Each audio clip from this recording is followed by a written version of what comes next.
Hello viewers, this is Frank Perrin. Welcome back to Al-Asad. And today we're going to do a really quick video about a feature of a sword that's most commonly, if not most popularly associated with the Turks. And that feature, of course, we're talking about is the Yelman, or the raised back edge of the sword. Now, a lot of people have seen this raised back edge, right, and probably not really realized the kind of cultural confusion and misconceptions really that it's caused and why it was actually placed on this blade to begin with. Now,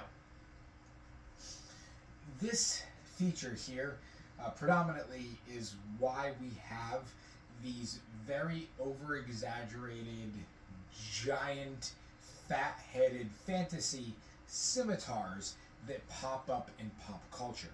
I'm going to go ahead and I'm just going to share a few examples on the screen of these types that you've probably most commonly seen.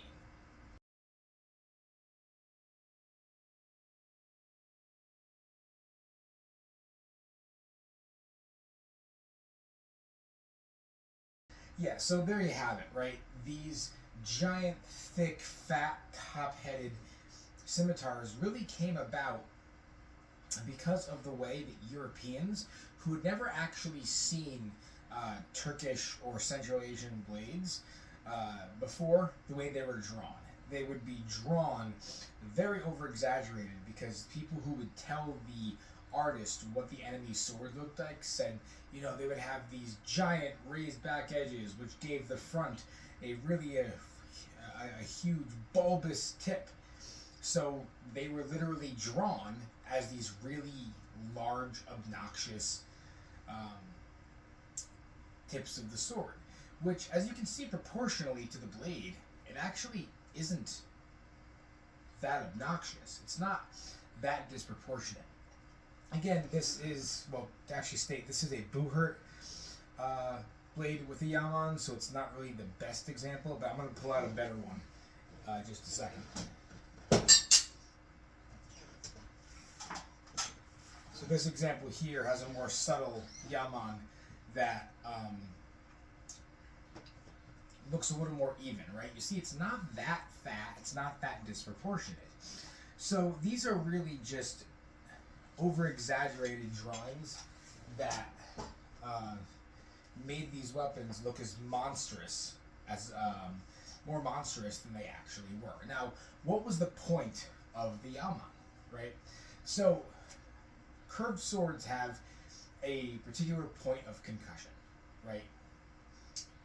And these points of concussion become where the cut is the most effective.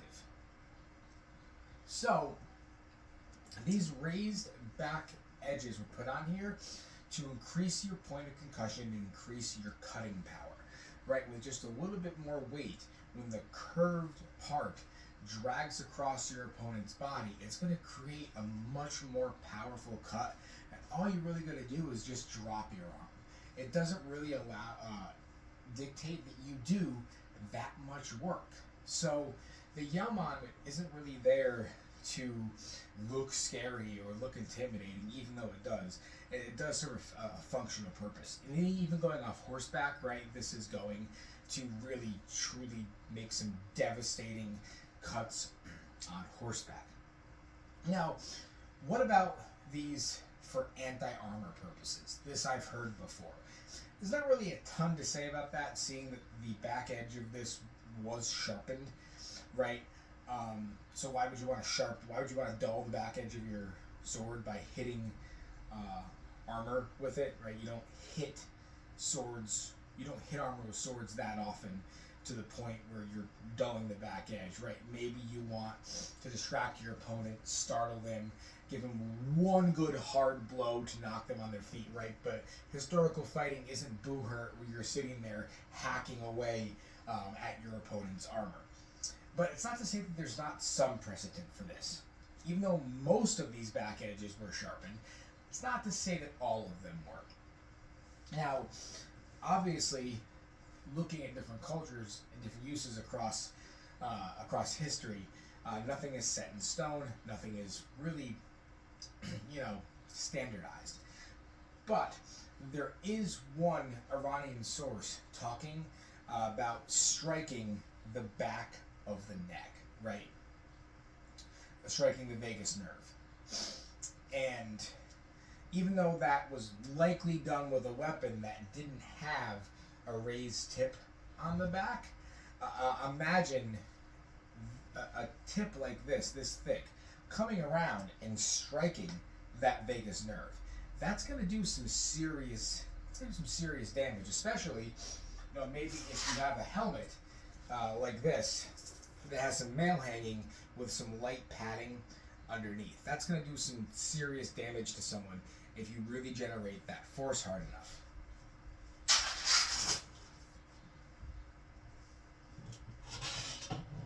So, imagine this, if you will. You're coming around, right? And you are striking the back edge of someone's neck with the back of this. And you're coming in with a flick really hard to the back. That's going to do some damage. And even if they're not wearing armor and that back edge is sharpened, that is a really nasty, sensitive place to get hit, right? You could do push cuts with the back edge of this, right? If you slip past someone's guard, you can pull back with the back edge, getting a cut on your retreat. So the Yelman has a lot of functional purposes when not in an armored context, but debatably some win in armor. So that is just my quick little talk on the Yelman. When it comes to this channel, I am not by any means the person here who focuses on Turkish weapons. I'm usually more of the Persian and Indian person. But regardless, I just wanted to talk a little bit about the Yelman as it does show up on weapons all across the Islamic world. So with that in mind, if you have any questions, please leave them below. And I'll see you next time on Al-Asad.